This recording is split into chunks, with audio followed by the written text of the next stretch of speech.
If the Lord is God, follow Him. If Baal is God, then follow Him. Now, here we go.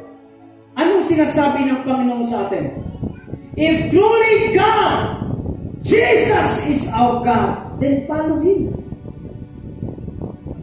Sabihin mo sa iyong katabi, huwag ka nang magduda. Come on, church.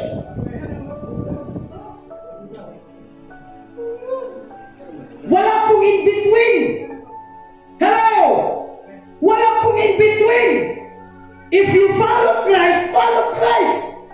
Kung dito ka sa makasalanan, bahala ka sa buhay mo. Wala pong compromise.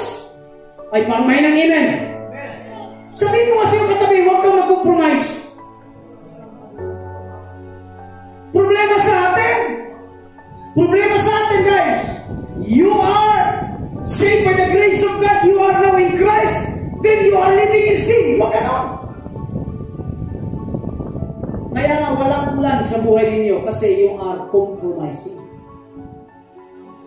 Why? Tira mo si Lord. Sabi ni Elijah, if Yahweh is God, follow Him. If Baal is God, then follow Him. Bakit pa kayo Sino po dito ang nagsasabi na Jesus is Lord? Itaas ang kamay. Then follow Him. Sino po dito ang magtataas ng kamay that God is the author of everything? Then follow Him.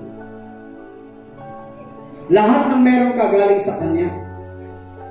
Kahit yung anak ninyo galing sa Kanya. Can I hear amen?